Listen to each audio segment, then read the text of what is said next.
தாவேகா என்ற கட்சி ஒரு மிகப்பெரிய காட்டாற்று வெள்ளம் போல இளைஞர்கள் கூட்டம் அதுக்கு பின்னால போகுது.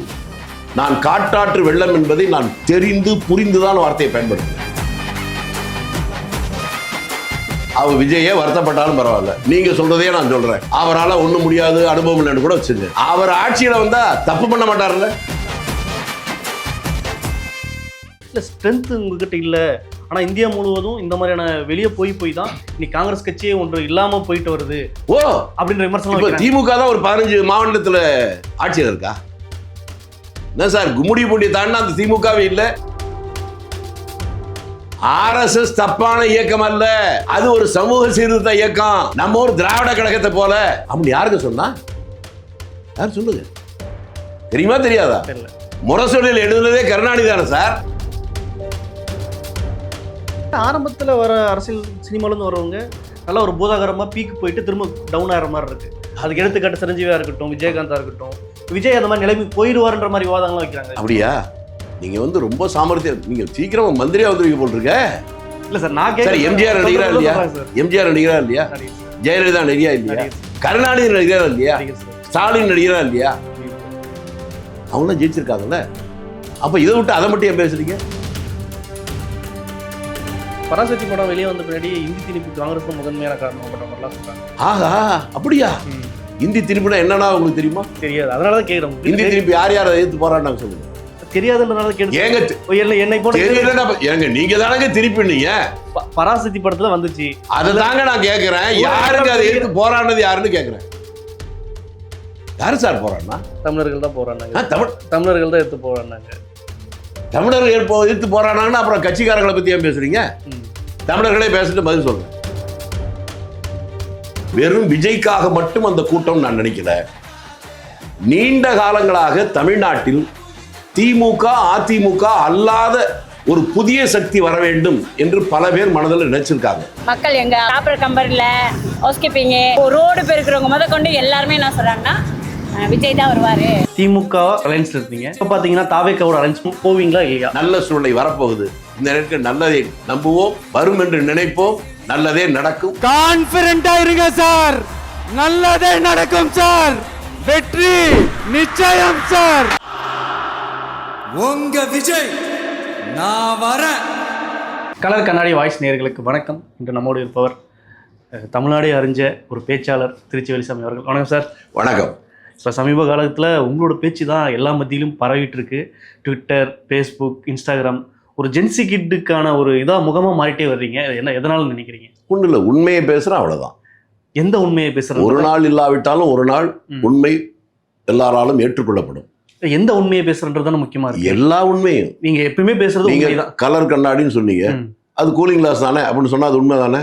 இதை போல நடக்கிற விஷயங்களில் எது உண்மையோ அந்த உண்மையை மிகைப்படுத்தாமல் எனக்கு சரி என்றதை சரி என்றும் தவறென்றால் தவறென்றும் பேசுவது இன்றைக்கு பொதுமக்கள் மத்தியில் அதுக்கு ஒரு அங்கீகாரம் கிடைச்சிருக்கு. ஒரு காலத்தில் பொய் பேசுறவனுக்கு கிடைத்தால் அதிக அங்கீகாரம் கிடைச்சிது. இன்னைக்கு அப்படியே தலைகீழாக மாறி இருக்கு. இந்த ஒன்றே இந்த சமூகத்தினுடைய எதிர்கால வளர்ச்சிக்கு பெருமைக்கு ஒரு துவக்கம்னு எனக்கு தோணுது. இப்போ விஜய் பற்றி பேசின பின்னாடி தான் நீங்கள் ரொம்ப பரவலாக அறியப்படுற ஒரு முகமாக, அதுவும் இளைஞர்கள் மத்தியில். முன்ன ஒரு காலகட்டம் இருந்தாலும் விஜய் பற்றி பேசுவது தான் இதாக இருக்குது. நம்ம திமுக பற்றி அலைன்ஸ் இந்த மாதிரி விவகாரங்கள் அதிகமாக இதாக இருக்குது. அதே மாதிரி விமர்சனமும் அதிகமாக வந்துட்டு இருக்கு. அதை எப்படி பார்க்குறீங்க? அதாவதுங்க, காய்த்த மரம் தான் கல்லடி விடும். ஒரு அரசியல்வாதி விமர்சனமே இல்லைன்னா அவன் இருப்பது வேஸ்ட். விமர்சனம் இருந்தால்தான் அவன் சரியாக செயல்படுகிறான் அப்படின்னு பொருள். அந்த விமர்சனம் இருக்குன்னு நீங்க சொல்ற போது நான் சரியாக பணியாற்றுகிறேன் அப்படின்னு நான் நினைக்கிறேன்.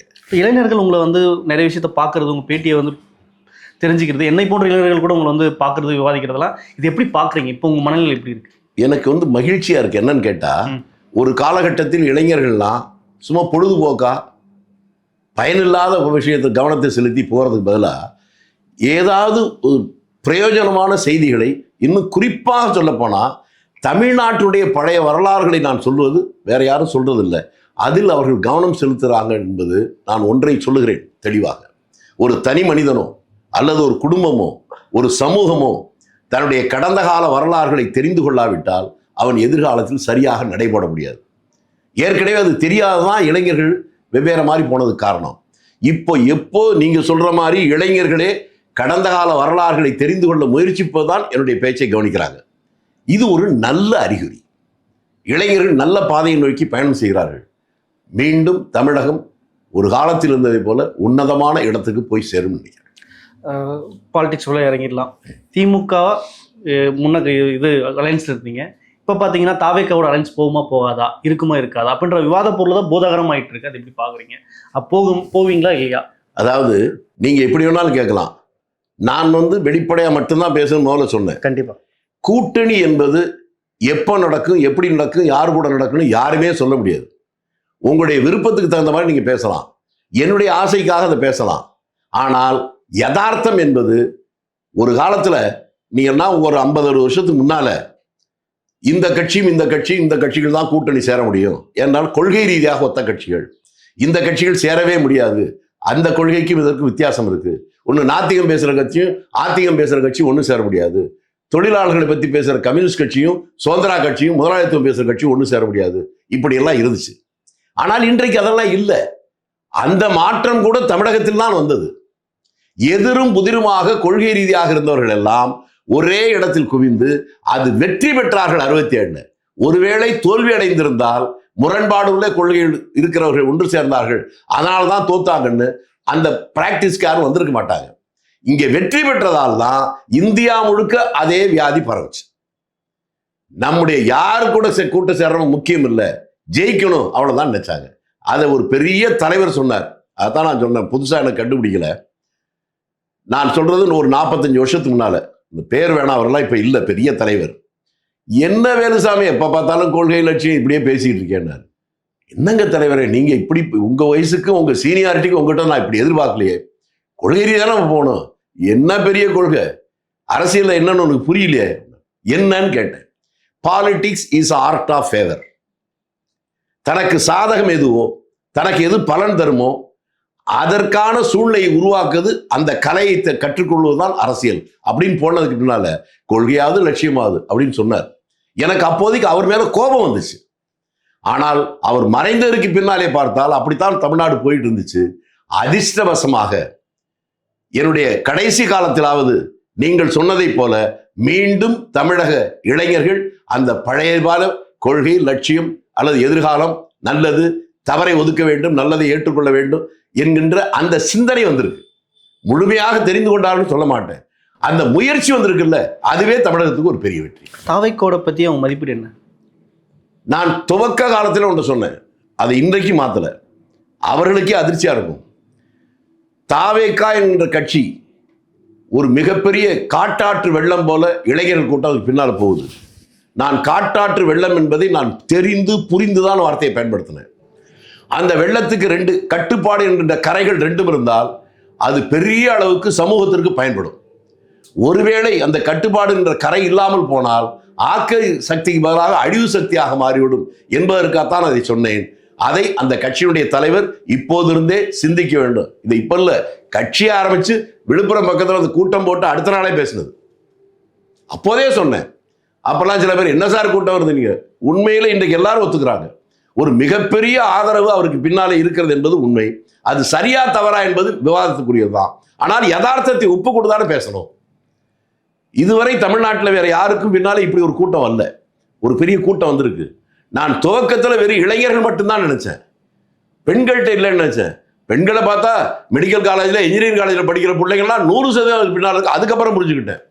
அதுக்கு பின்னால வயசானவங்கிட்ட இல்லைன்னு நினைச்சா, வெளிப்படையா சொல்றேன், என்னுடைய நெருங்கிய உறவினர் 85 வயசு அந்த அம்மா, என்னை விட மூத்தவங்க. அவர்கள் நான் போகும்போது என்ன கண்ணு, நாங்க போய் அக்கா தப்பா நினைக்காதக்கா, ஊருக்கே வரல. நான் என்ன நினைச்சுக்கிட்டா ரொம்ப நாள் பார்க்கலன்னு கோச்சுக்கிட்டாங்கன்னு. இல்லடா கண்ணு அவனு கட்டி பிடிச்சிக்கிட்டு, உங்க அக்கா மாவன் நீ பேசுனதை காட்டினான். அதான் அவர் அந்த அம்மாவுடைய மகன் காட்டினானா. என்னக்கா காட்டினான்னு? நீ விஜயை பத்தி பேசினீல்ல, அதை பார்த்தேன். அப்படியாக்கா, பிரமாதமா பேசுறடா. 85 வயசு. அப்ப எனக்கு புதிய வந்துச்சு. அதற்கு பின்னால் நான் புரிந்து கொண்டது இன்னொன்று. வெறும் விஜய்க்காக மட்டும் அந்த கூட்டம் நான் நினைக்கல. நீண்ட காலங்களாக தமிழ்நாட்டில் திமுக அதிமுக அல்லாத ஒரு புதிய சக்தி வர வேண்டும் என்று பல பேர் மனதில் நினைச்சிருக்காங்க. கூடி கூடி பேசல, அவரவர்கள் மனசு நினைச்சிருக்காங்க. அது ஒரு பெரிய கூட்டம் இருந்திருக்கு. முதல் கூட்டம் விழுப்புரத்தில் கூட்டின உடனேயே ஒரு சக்தியை காட்டின உடனேயே ஆகா இது ஒரு புதிய சக்தி, இதை பலப்படுத்தணும் அப்படின்னு யார்கிட்டையும் கேட்காமலே அவ்வளவு பேரும் இவருக்கு ஆதரவாக பேசினார்கள் என்பதுதான் இந்த பிரம்மாண்டமான ஆதரவு காரணம். வெறும் ரசிகர் நினைச்சானா அது தப்பு. இல்லை, நிறைய இப்போ உங்களை மாதிரி நிறைய மூத்த தலைவர்கள் வந்து விஜய் சார்கிட்ட போகிறது வழக்கமாக இருக்குது. நமக்கு சரியான அங்கீகாரம் கிடையாது அப்படின்றதுக்காக இங்கே போன ஒரு நமக்கு இத்தனை நாள் நம்ம தெரியாமங்க இன்னைக்கு நம்ம தெரிய போவோம் அப்படின்றதுக்காக போகிறாங்களா, இல்லை கொள்கை கோட்பாடோட பார்த்துட்டு போகிற மாதிரி? அதுங்க நான் முன்னால சொன்னது ரொம்ப முக்கியம். ஒரு நீண்ட காலங்களாக தமிழ்நாட்டில் ஒரு வெற்றிடம் இருந்ததுன்னு கூட வச்சுங்க. திமுக அதிமுக நான் சொல்லதுக்கு ஒன்றும் இல்லை. தமிழ்நாட்டில் இந்த டாஸ்மாக் கடையில இப்போ ஆளுங்கட்சிக்காரங்களே 4 வருஷத்துக்கு முன்னாடி என்ன பேசுனாங்க? இந்தியாவிலேயே அதிக இளம் விதைகள் இருப்பது தமிழ்நாட்டில் தான், அதுக்கு இந்த டாஸ்மாக் கடை தான் காரணம் பேசினாங்களா? ஆளுங்கட்சி இன்றைக்கு இருக்கிற எதிர்கட்சியாக இருக்கும்போது எல்லாரும் அவங்க வீட்டுக்கு முன்னால் கருப்பு சட்டை போட்டு கருப்பு சேலையை கட்டிக்கிட்டு கருப்பு கொடியோடு நின்னாங்களா எல்லார் வீட்லேயும்? அதற்கு பின்னாலே வந்தாங்க. அதுக்கு பின்னாடி இப்போ பேசுறது இல்லை. இதில் இன்னொரு பெரிய உண்மை இருக்கு. தமிழ்நாட்டில் ஒரு 4 பேர் 5 பேர் தான் சாராயம் உற்பத்தி பண்றாங்க, ஆலைகள் வச்சிருக்காங்க. திமுக காரங்களும் அதிமுக காரங்க மட்டும்தான் வச்சிருக்காங்க. நீங்க வேணா செக் பண்ணி பாருங்க. அதிமுக ஆட்சிக்கு வந்தாலும் திமுக காரண்ட வாங்குறது நிறுத்தல, திமுக ஆட்சிக்கு வந்தாலும் அதிமுக காரண்ட வாங்குறது நிறுத்தல. அவர்கள் இருவரும் சண்டையிடுவதை போல தோற்றம் இருந்தாலும் கூட இந்த வியாபாரத்தை ஒன்றாகத்தான் நடத்துகிறார்கள் என்கின்ற சந்தேகம் மூத்தவர்களுக்கு வந்ததுதான் மிக முக்கிய காரணம். அப்பதான் இந்த 2 பேரும் அல்லாத இன்னொன்னு இவங்க நடிக்கிறாங்க, மக்களுக்கு இதனால் கெடுதல் வருது அப்படின்னு நினைச்சுதான் ஒரு புதிய சக்தி வராதான் இயங்குனாங்க என்பதை என்னுடைய ஆய்வில் நான் புரிந்து கொண்டேன். நீங்க முன்ன சொன்னீங்க பாலிடிக்ஸ் இஸ் ஆர்ட் ஆஃப் ஃபேவர்ன்ற மாதிரி சொன்னீங்க. அதுல அந்த சூத்திரத்தை புரிஞ்சுக்கிட்டா சக்சஸ் அப்படின்ற மாதிரி சொல்றாங்க. ஆனா மக்கள் பிரச்சனைன்றது ஒன்று இருக்குல்ல, மக்கள் பிரச்சனைன்றது என்னவா இருக்குன்னா இன்னைக்கு பிஜேபி ஆர்எஸ்எஸ்ன்றது தான் இன்னைக்கு இந்துத்துவ அமைப்புகள் தான் தமிழ்நாட்டில் பெரிய பாத்திரம் வகிக்குது. இன்னைக்கு பிஜேபி எதுக்குறதா இன்னைக்கு தமிழ்நாட்டில் இருக்கிற அரசியல் இது. அப்படி இருக்கையில் விஜய் சார் அந்த விஷயத்த கரெக்டாக டேக்கிள் பண்றாரா இல்லையா? அந்த மாதிரி டைம்ல இந்தியா கூட்டணி நீங்க இந்தியா முழுசும் ஒன்று வச்சிருக்கீங்க. அப்படி இருக்கும்போது இப்படி போகும்போது அது டைலூட் ஆகாது. அதாவது இது வந்து புதியதல்ல, ஹிட்லர் பாணி. அது மக்கள் மத்தியில் பீதியோடவே வச்சிருக்கணும். அதுதான் அரசியல் அவன் தான் உருவாக்கணும் உலகத்துல. யாரு இந்த திமுக செய்தா இல்ல பாஜக செய்தா? சார் நீங்க உங்களை மாதிரி ஆட்கள் இப்ப பேசுறத சொல்றேன், நீங்க பேசுறதா சொல்றேன். தமிழ்நாட்டு எங்க பிஜேபி இருக்கு? அது வந்துருமோ இதே போய் தமிழ்நாட்டில் வர வாய்ப்பே இல்லை. திருப்பரங்குன்ற விவகாரத்துல அப்படிதானே இருக்கு. என்னது திருப்பரங்குன்றத்துல கோயில் அலோவ் பண்ணல, அந்த மக்கள்லாம் இஸ்லாமியர்கள் வந்து இதா நாட்டில் லட்சக்கணக்கான பேர் சோத்துக்கு வழி இல்லாம செத்துக்கிட்டு இருக்கான். கடவுள் இருப்பதும் இல்லை என்பதும் கவைக்குதவாத வெறும் பேச்சு அப்படின்னு சொல்ல பாட்டை கொஞ்சம் யோசிச்சுங்க. நான் எனக்கு புரிந்து கொண்ட ஒரு பெரிய தத்துவத்தை சொல்றேன். என் பிறப்புக்கு நான் காரணம் இல்லை, என் இறப்பு என் கையில் இல்லை. இந்த ஒரு உண்மையை எல்லாரும் புரிந்து கொண்டாலே ஜாதி சண்டை, மத சண்டை, இந்த மாதிரி தீபம் ஏத்துறது, இந்த சண்டையெல்லாம் வராது. எந்த மதம் சார் சக மனிதனை அடிக்க சொல்லி உதைக்க சொல்லி சொல்லுது? இது உங்களுடைய அரசியல் அறுவடைக்காக. இது எங்க போகுது நீங்க ஒன்னும் புரிஞ்சுக்கணும். ஹிட்லர் நான் முன்னாலே சொல்லிட்டேன். அம்பேத்கர் சொல்றாரு இந்து மதத்துலதான் இந்த வேறுபாடுகள் இருக்கு அப்படின்னு சொல்றாங்களே. அம்பேத்கர் தப்பு. நீங்க அதுக்கு தான் நான் சொல்ல வரேன், நீங்க அதுக்குள்ள போறீங்க. தனிப்பட்ட முறையில் யாரையும் சொன்னீங்கன்னா அது தேவையில்லாத ஒரு குழப்பத்தான் உருவாக்கும். ஏன்னா எல்லாருமே முரண்பாடாக முதல்ல ஒண்ணு சொல்லி பின்னால ஒண்ணு சொல்லி அதுக்கு பின்னால வேற ஒரு சொன்னெல்லாம் உண்டு. நான் அந்த இதுக்குள்ளேயே நான் போகிறேன். ஹிட்லர் என்ன செஞ்சான்? அவனும் தேர்தல் தானே ஜெயிச்சான். அவனா வந்துடல சர்வாதிகாரியா. அவன் கண்டுபிடித்ததுதான் பெருவாரியாக இருக்கக்கூடிய மக்களுடைய ஆதரவை பெற சிறுபான்மை யூத இனத்தின் மீது ஒரு பகையை, வெறுப்பை, ஆத்திரத்தை, கோபத்தை, கொலைவெறியை உருவாக்கினான் அந்த மக்கள்கிட்ட. அது அந்த பெருவாரி மக்கள் அவனுக்கு பின்னால் வந்துச்சு. நீங்க ரெண்டுமே எடுத்துக்கலாம். நீங்க பிஜேபி மட்டும் இல்லை, அதுக்கு முன்னாடி தமிழ்நாட்டை மட்டும் என்ன வாடுது? தமிழ்நாட்டில் பெருவாரியான இந்த மக்களை ஈர்ப்பதற்காக சிறுபான்மை பிராமணர்களுக்கு எதிராக பாப்பானை எதிர்ப்பு அப்படி சொன்னாங்க. அவங்க என்ன பண்ணாங்க? சிறுபான்மையான முஸ்லீம்களை எதிர்த்து பண்றது பிஜேபி வந்துச்சு. இந்த ரெண்டுமே புதிதல்ல, ஹிட்லரால் உருவாக்கப்பட்டது. என் பக்கத்தில் இருக்க ராஜபக்ஷையால் உருவாக்கப்பட்டது. அவர்களுக்கு என்ன முடிவு வந்துச்சுன்னு உங்களுக்கு தெரியும். அதே போல இவர்களுக்கு வரும். அந்த நாள் ரொம்ப தூரத்தில் இல்லை. அப்ப அன்றாடம் அவங்க செய்யற கொள்கைக்கு உட்பட்டு நம்ம எதிர்த்து குரல் எழுப்பணும். அது கொள்கை அல்ல. நான் முன்னாலே சொல்றேன், கொள்கை என்கின்ற பெயரால் மக்களுக்குள்ளே ஒரு வெறுப்புணர்ச்சியை உருவாக்குவது. ஆட்சியில் இருக்கிற போது பதற்றத்திலேயே மக்களை வச்சிருக்கணும் ஜெயந்துக்கு சொன்னேன். அப்படி வச்சிருந்தாதான் அவன் மக்கள் பிரச்சனையை பத்தி அவன் பிரச்சனையை பத்தி பேச மாட்டான். தேவையில்லாத இந்த பிரச்சனையை பத்தியே பேசிக்கிட்டு இருப்பான். அது அவர்கள் கையாளுகின்ற யுக்தி. அந்த யுக்தியில் ஜெர்மன்ல இருக்க மக்கள் விழுந்தாங்க, சிலோன்ல இருக்க மக்கள் விழுந்தாங்க. கொஞ்சம் நாளானதுக்கு அப்புறம் ஆகா அவங்க லாபத்துக்காக நம்ம வாழ்க்கையை வீணாக்கிட்டாங்களே என்று தெரிந்ததை போல இன்றைக்கு இந்திய அளவிலே, தமிழகத்திலும் இந்திய அளவிலும் ஒரு மறு சிந்தனை, புதிய சிந்தனை இளைஞர்களுக்கு வந்திருக்கிறது, முதியவர்களுக்கு வந்திருக்கிறது. அங்கே ஏற்பட்டதை போல ஒரு மாற்றம் இங்கேயே வரும். அது ஹிட்லர் மாதிரி வருமா அல்லது ராஜபக்ஷ மாதிரி வருமா பொறுத்திருந்து பாருங்க. அந்த மாற்றம் தற்செயலாக நடக்குமா இல்லை ஏதோ ஒரு கட்சிகள் வந்து அமைப்பு பலத்தோட செஞ்சு பிரச்சாரம் பண்ணி மக்கள் மத்தியில் இருந்தாங்க அது வர முடியும். நீங்க ஒரு தனியாளெல்லாம் உருவாக்கிட முடியாது. ஜெர்மன்ல அப்படித்தானே வந்துச்சு. நான் எதுக்காக அதை குறிப்பா சொல்றேன்னா அந்த வரலாறை புரிந்து கொண்டாலே இது புரிஞ்சுக்கலாம். ராஜபக்ஷே எப்படி ராஜா மாதிரி வாழ்ந்தானோ ராஜபக்ஷே, இன்னைக்கு அவன் குடும்பம் எங்க இருக்கு? அவனை யார் கொண்டாடினார்களோ அதே மக்கள் தான் அவனுக்கு எதிராக போனாங்க. அதே போல நீங்க எழுதி வைத்துக் கொள்ளுங்கள், இவர்களுக்கும் அதே யுக்தியை பயன்படுத்தி இங்கே ஆட்சி செய்து கொண்டிருக்கிற யாராக இருந்தாலும் அவர்களுக்கும் இதே மாதிரி ஒரு நிலைமை முன்பின்னா வரும். தமிழ்நாட்டிலும் இந்தியாவிலும் அந்த சிந்தனை இப்பொழுது வந்திருக்கிறது என்பதை என்னால் உணர முடிகிறது. விரைவில் அங்கு ஏற்பட்ட மாற்றத்தை போல இங்கும் வரும். இந்த இடத்தில் விஜய் என்ன பாத்திரத்தை வைப்பார்? அவர் பாத்திரம் அண்டா செம்பல்லாம் இல்லைங்க, நீங்க அதெல்லாம் கிடையாது. நான் என்ன பார்க்குறேன்னு கேட்டா, நீங்க இப்படி கூட வச்சுங்க, அவர் விஜயே வருத்தப்பட்டாலும் பரவாயில்ல, நீங்க சொல்றதையே நான் சொல்றேன், அவரால் ஒன்றும் முடியாது அனுபவம் இல்லைன்னு கூட வச்சுங்க. அவர் ஆட்சியில் வந்தா தப்பு பண்ண மாட்டார்ல, சரியா? அதாவது அறிவும் திறமையும் போலீஸ்காரனுக்கு இருக்கு, திருடனுக்கு இருக்கு. ஆகவே யாரிடம் அறிவு இருக்கிறதோ, யாரிடம் அனுபவம் இருக்கிறதோ, யாரிடம் திறமை இருக்கிறதோ அதை நல்லதுக்கு பயன்படுத்துறானா கெட்டதுக்கு பயன்படுத்துறாங்க தான். நீங்க சொல்வதை போல விஜய்க்கு அந்த அனுபவமே இல்லை என்று வைத்துக் கொள்ளாலும் கூட இதை போல கொள்ளையடிக்க மாட்டார் என்கின்ற ஒரு எண்ணம் இருக்குல்ல மக்களுக்கு, அதுதான் அவருடைய மூலதனம். அதை அவர் புரிந்து கொண்டிருக்கிறார். ஆகவே நிதானமாக போய் கொண்டிருக்கிறார். இந்த நிதானத்தை தொடர்ந்து அவர் கடைபிடிப்பானே ஆனால் அவருக்கும் ஒரு பெரிய பலம் கிடைக்கும். தமிழ்நாட்டுக்கு ஒரு நல்லது நடக்க வாய்ப்பு இருக்கிறது. அதில் எங்காவது அவர் சரிக்கினால்தான் புது பிரச்சனைகள் வரும். இப்படி ஒரு பக்கம் இருக்கையில் காங்கிரஸ் வந்து திமுக கூட்டணி விட்டு வெளியே போகட்டும், அதில் அவங்களுக்கு என்ன தமிழ்நாட்டில் என்ன செல்வாக்கு இருக்குது, ஒன்றுமே இல்லையா அப்படின்ற மாதிரி திமுகவில் இருக்கிற வட்டாரங்கள்லாம் தெரிவிச்சிட்டே இருக்கோம். தொடர்ச்சியாக வலைதளங்கள் எழுதுறதா இருக்கட்டும், ஊடகங்களில் பேசுறதா இருக்கட்டும், இதெல்லாம் எப்படி பார்க்குறீங்க? அதாவது என்னன்னு கேட்டால் திமுக முட்டாள்றீங்களா கேட்குறேன் சார், சொல்லுங்க. புத்திசாலி தானே, வாயை திறந்து சொல்லுங்க. புத்திசாலி தானே முட்டாளா? புத்திசாலி தானே. அப்ப ஒண்ணுமே இல்லைன்னா எதுக்கு கூட்டணி வைக்கிறாங்க? முட்டாள் தான் வச்சிருப்பான். ஒண்ணு இல்லைன்னு தெரிஞ்சு போச்சு இல்ல, ஏன் கூட்டணி வச்சுங்க?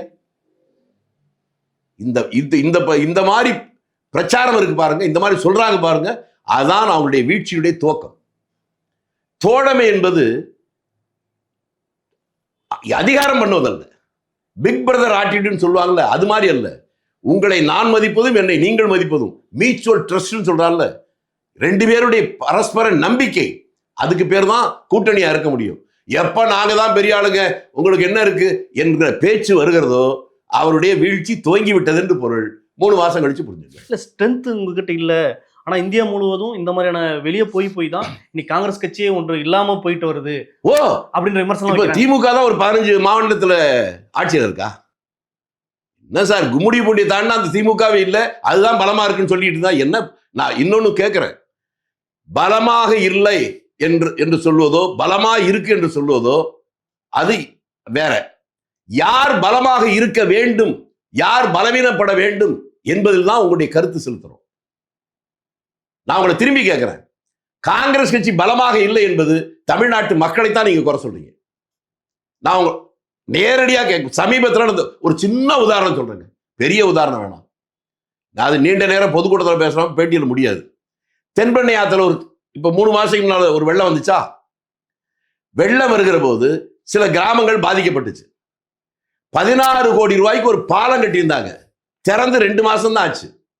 அந்த தண்ணி வந்தோடனே கரைஞ்சு போயிடுச்சு. அந்த வெள்ளம் எப்படி வந்துச்சுங்கிறத கொஞ்சம் யோசிச்சா, தமிழ்நாட்டு மக்கள் ஒவ்வொருத்தரும் யோசிச்சாலே முடிஞ்சு போச்சு. தமிழ்நாட்டு அரசியல் தெளிவாயிரும். கேட்ச்மெண்ட் ஏரியாவில் மழை பெஞ்சுது, ஒரு அணையில முழு கொள்ளலும் எட்டிருச்சு, அதுக்கு மேல தேக்க முடியாது, கொஞ்சம் தண்ணி தான் திறந்து விட்டாங்க. அந்த கொஞ்சம் தண்ணியில் வந்ததுலேயே 16 கோடி ரூபாய்க்கு பாலம் கட்டி 2 மாசத்துல அது கரைஞ்சு போச்சு. ஆனால் அந்த அணை இருக்குல்ல, முழு கொள்ளலை வந்த அணை, அந்த அணை தான் சாத்தனூர். அவ்வளவு முழு கொள்ளலை வந்தும் கூட அது கொஞ்சமும் லீக் கூட ஆகல, அப்படியே நிக்குது. அது கட்டி 65 ஆண்டுகளை கடந்து விட்டது. இந்த ஒன்று உதாரணமே போதும். தமிழ்நாட்டு மக்கள் புத்திசாலிகள் நேற்று வரை பாராமல் இருந்திருக்கலாம், நான் சொன்னதுக்கு பின்னால யோசிக்க ஆரம்பிச்சிருக்காங்க. இது ஏன் 16 கோடி ரூபாய்க்கு பாலம் கட்டி தண்ணி வந்தா தண்ணிக்கு மேல நடக்கதானே பாலம் கட்டுறாங்க, வந்த உடனே கரைஞ்சு போகுது. ஆனால் 65 வருஷத்துக்குள்ள அதை கட்டின அணை முழு கொள்ளலை எட்டு அப்படியே நிக்குது. பல உதாரணங்கள் இது மாதிரி சொல்ல முடியும். உதாரணத்துக்காக ஒண்ணு சொல்றேன். திருச்சியில நானே ஒரு ஹவுசிங் போர்டு வீட்டில் இருக்கேங்க. நீங்க சென்னையில் இருக்கவங்களுக்கு யோசிச்சுங்க. நான் இருக்கிற ஹவுசிங் போர்டு வீடு காங்கிரஸ் ஆட்சி காலத்துல கட்டப்பட்டது, 60 வருஷத்துக்கு முன்னால. அது இன்னமும் வீட்டில் ஆணி அடிச்சா உள்ள இறங்க மாட்டேங்குது. மெட்ராஸ்ல போங்க, ஹவுசிங் போர்டு கட்டின ஒவ்வொரு இடத்துலையும் போய் பாருங்க, வித்தியாசம் உங்களுக்கு தெரியும். இதுதான் அரசியலை பற்றி ஒரு மாற்றம் வருவதற்கு காரணமா இருக்கும். சிலரை சில காலம் ஏமாற்றலாம், பலரை பல காலம் ஏமாற்றலாம், எல்லோரையும் எப்போதும் ஏமாற்ற முடியாது என்கின்ற அந்த இடத்திற்கு அரசியல் வந்திருக்கிறது. இனி ஏமாற்ற முடியாது தமிழர்களை என்று நான் நினைக்கிறேன். விஜய் சார் கிட்ட போனனாலதான் இந்த விமர்சனம் வைக்கிறாங்களா? மென்மையான இந்துத்துவ போக்கு உங்ககிட்ட இருக்கு, அதனாலதான் RSS வளருது இப்ப யார் சொல்றா அப்படின்னு திமுக ஆமாங்க. RSS தப்பான இயக்கம் அல்ல, அது ஒரு சமூக சீர்திருத்த இயக்கம், நம்ம ஒரு திராவிட கழகத்தை போல. அப்படின்னு யாருக்கு சொன்னா? யார் சொல்லுங்க, தெரியுமா தெரியாதா? முரசொலியில் எழுதுனதே கருணாநிதி தானே சார். நீங்க RSS BJP அதுதானே ஒண்ணு. அவங்களை எதிர்க்கிறவங்க தான் நீங்க நினைக்கிறீங்கல்ல. வாஜ்பாய் BJP-யா RSS-ஆ இல்லையா? BJP தானே. அந்த ஆட்சியில கூட்டணி ஆட்சியில் மந்திரியா இருந்தாங்களா? சரி, தமிழ்நாட்டுக்கு வருவோமே. RSS BJP ஒழிப்பதற்காக முன்னணியில் இருக்க திமுக முதல் தமிழக சட்டமன்றத்துக்குள்ள 4 பேர் MLA BJP காரன் வந்தான். எப்படி வந்தான்? கூட்டணி வச்சுதான். யாரு கூட கூட்டணி? திமுக மட்டுமில்ல, சிறுத்தைகள் கூட. அதையும் சேர்த்து சொல்லிருக்கு சார். உண்மையை முழுசும் சொல்லணும்ல, அறவரை உண்மையை சொல்லக்கூடாது. இவங்களால் தான் அவங்களுக்கு வாழ்வே கிடைச்சிருக்கு. இவங்க நாங்கள் தான் எதிரிகள் என்று சொல்வதை நீங்கள் நம்பினால் ஐயோ பாவம், உங்களை யாரும் காப்பாற்ற. அன்ற நிலைமை வேற, இன்றைய நிலைமை வேற அப்படின்றாங்க. ஓகே, இன்னும் அதிகமா காப்பாற்றுவாங்களா சந்தர்ப்பம் தான். அன்ற நிலைமை வேற மாதிரி, இன்றைய நிலைமை எப்படின்னு கேட்கிறேன். அப்ப நிலைமைக்கு தகுந்த மாதிரி என்ன வேணாலும் பண்ணுவீங்களா? எப்பவும் ஒரே மாதிரி நேர்மையா இருக்கணும் சார். அந்த நேரத்துல அப்படி பண்ணோம், இந்த நேரத்துல இப்படி பண்ணோம் என்பது மக்களை ஏமாற்றுவதற்கு மீண்டும் முயற்சிக்கிறீங்கன்னு அர்த்தம். விஜய் சார் கிட்ட போனனாலதான் இந்த மாதிரியான விமர்சனம் வைக்கிறாங்களா? யாரு போனாங்க? விஜய் பார்த்து பயப்படுறாங்களா? இல்ல விஜய் சாருக்கு சப்போர்ட் பண்றது, அந்த மாதிரியான வாதங்களை வைக்கிறது, இல்ல ஒரு நேர்மையா இருக்கணும்னு வாதத்தை வைக்கிறது, இதெல்லாம் விஜய் சார் அரசியல் வந்த பின்னாடி தான் இதெல்லாம் நடக்குதா? திமுக இப்படி விமர்சனம் வைக்கிறது எப்படி பாக்குறீங்க? அதாவதுங்க, நான் முன்னாலே ஒண்ணு என்னை பத்தி சொல்லும்போது சொன்னா அது இதுக்கும் பொருந்தும். காய்த்த மரம் தான் கல்லடிபடும்.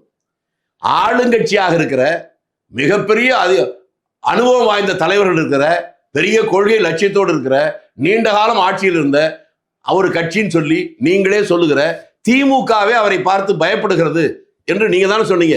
அப்போ அவர் பலமா இருக்காரு, அதுக்கு அர்த்தமே அதுதானே. தெரிஞ்சு போச்சா? நான் சொல்ல வேணாம், நீங்க சொல்ல வேணாம்.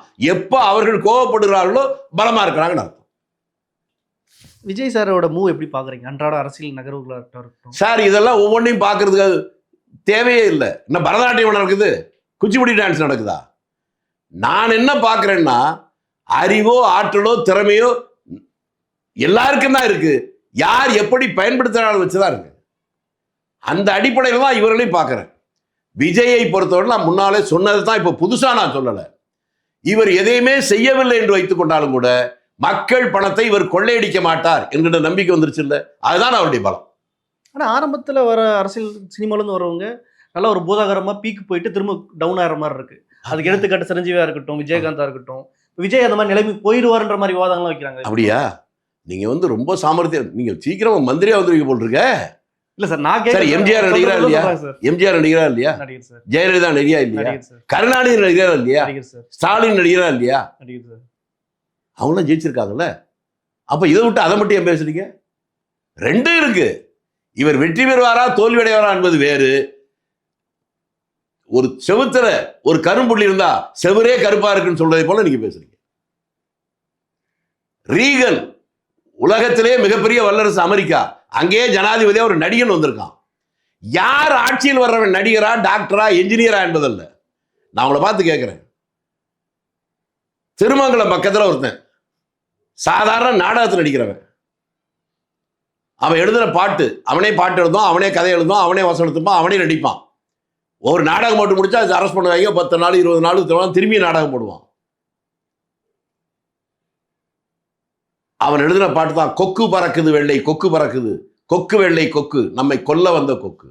ஊரா தோட்டத்தில் ஒருத்தம் போட்டாங்க வெள்ளரிக்கா, காசுக்கு 2 விற்க சொல்லி உத்தரவு போட்டான் வெள்ளைக்காரன். இந்த மாதிரி எளிய மக்களுக்கு புரிகிற மாதிரி சுதந்திர போராட்ட காலத்தில் தன்னுடைய திறமையை உழைப்பை எல்லாம் ஒரு நடிகனாக இருக்கிற கொண்டு வந்தான். ஏன் ஹிட்லரை எதிர்த்தே எல்லாரும் வாய்மூடி இருக்கிற போது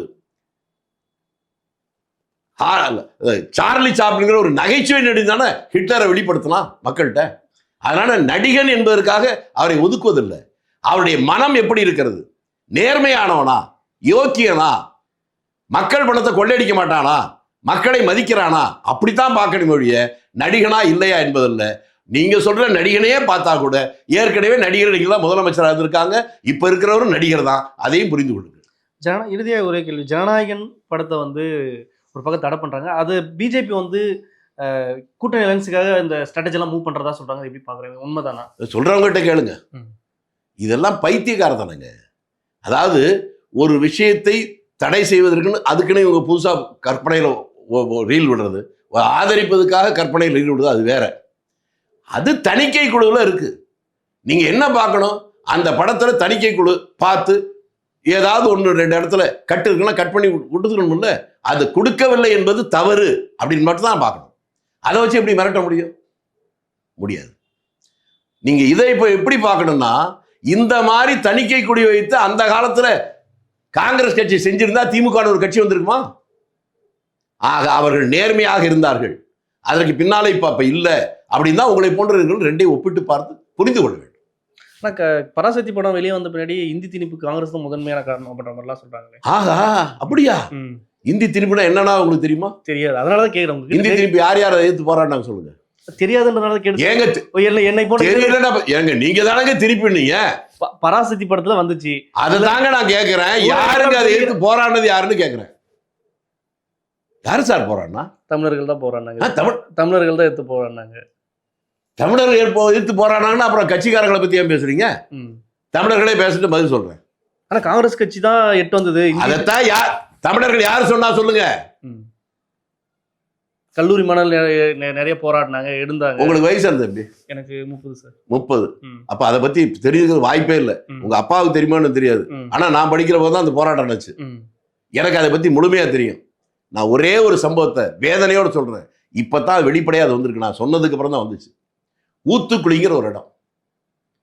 நான் நினைச்சேன் ஒரே ஒரு இன்ஸ்பெக்டர் தான் கொளுத்தி விட்டாங்கன்னு. இப்பதான் தெரியுது ஒரு இன்ஸ்பெக்டர் ஒரு எஸ்ஐ 2 பேரும் கொளுத்தி விட்டாங்க. பட்ட பகல்ல பெட்ரோல் ஊத்தி கொளுத்தி விட்டாங்க. ஐயோ தண்ணி கட்டும் போது பெட்ரோல் ஊத்துனாங்க. செத்தான். அந்த செத்த இன்ஸ்பெக்டர் பேரு ராமசாமி. அவனுடைய பெண் பேருடைய தமிழ்ச்செல்வி. தமிழ்ச்செல்வின்னு தான் பொண்ணுக்கு பேர் வச்சவன் அவனை இந்தி வெறின்னு சொல்லி அவனை உயிரோட கொளுத்தி விட்டு இந்தி ஒழிக தமிழ் வாழன்னு கோஷம் போட்டான்ல. அந்த தியாகிகளுக்கு அதற்கு பின்னால வந்த அரசு மொழிப்போர் தியாகி பென்ஷன் கொடுத்துச்சு. ஆனால் செத்தான்ல. காவல்துறையில் இருக்கணும், புரிஞ்சுக்கணும். அரசு ஊழியராக செத்தான்ல. அவனுடைய பிள்ளைகளுக்கு எந்த உதவியும் பண்ணல. இன்னைக்கு கள்ளச்சாராய குடிச்சு செத்தவனுக்கு 10 லட்சம் ரூபாய் கொடுக்குது அரசாங்கம். ஆனால் பணியில் இருந்த ஒரு போலீஸ்காரனை உயிரோட கொளுத்தி விட்டாங்களே, அவன் குடும்பத்துக்கு பண்ணலன்னு அவனுடைய மனைவி 50 ஆண்டுகள் முடிவில் பத்திரிகை கொடுத்த பேட்டி பேப்பர்ல பார்த்துங்க. இதுதான் தமிழ்நாடு. இதனுடைய பின்னணி நீங்க புரிஞ்சுட்டாலே இந்திய எதிர்ப்பு என்கின்ற பெயரால் நடந்த கோமாளித்தனம் தெரியும். இந்திய எதிர்ப்புல யார் முன்னால் இருந்தாங்களோ, ஆகா அம்மா என்று அழைக்க முடியாது, மாதாஜி என்றுதான் அழைக்க வேண்டும், அப்பா என்று அழைக்க முடியாது, பிதாஜி என்றுதான் அழைக்க வேண்டும், அப்படி எல்லாம் சொல்லி தூண்டி விட்டவர். அவருடைய பொண்ணு, அவருடைய பிள்ளைங்க, பேரன் எல்லாமே இந்தி படிச்சு பாஸ் பண்ணியிருக்காங்க. உண்மையை நீங்க புரிஞ்சுக்கிட்டாதான் இதை பத்தி புரியும். அதே மாதிரி தாவேக தலைவர் விஜய் சார் வந்து இன்னொரு விமர்சனம் வைக்கிறாரு. பாஜகவும் திமுக ஒரு கள்ளக்கூட்டணி இருக்கிறதா சொல்றாரு. அது நீங்க எப்படி பாக்குறீங்க? அவர் தெரிஞ்சவர் சொல்றாருங்க. உங்களுக்கும் புரிஞ்சா ஒத்துங்க, இல்லைன்னா விட்டுருங்க. அவருக்கு தெரிஞ்சிருக்கு சொல்றாரு சார். அது உண்மையா இருக்கா நீங்க யோசிச்சு பாருங்க. உண்மை இருக்கும்னோம்னா நம்புங்க, இல்லை அவர் சொல்றது பொய்னா பொய்ன்னு சொல்லுங்க. உங்களுக்கு அப்படி உண்மை தானே இருக்குன்னு இல்ல, 2 பேருடைய அணுகுமுறை ஒண்ணுதான், பேரு வேறையா இருந்தாலும். நீங்க பார்த்தா தமிழ்நாடு திமுக என்பது தமிழ்நாடு பிஜேபி தான். பிஜேபி என்பது ஆல் இந்தியா திமுக தான். முன்னாலே நான் ஒன்றும் சொன்னேன்ல, இவர்கள் சிறுபான்மை பிராமணர்களுக்கு எதிராக பாப்பாவளியோன்னு சொல்லி பெரும்பான்மை மக்களுடைய ஆதரவு பண்ணாங்க.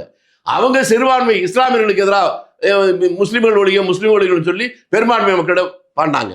அவர்களுடைய அதுவும் பிரச்சாரம் தான், இவங்களும் பிரச்சாரம் தான்.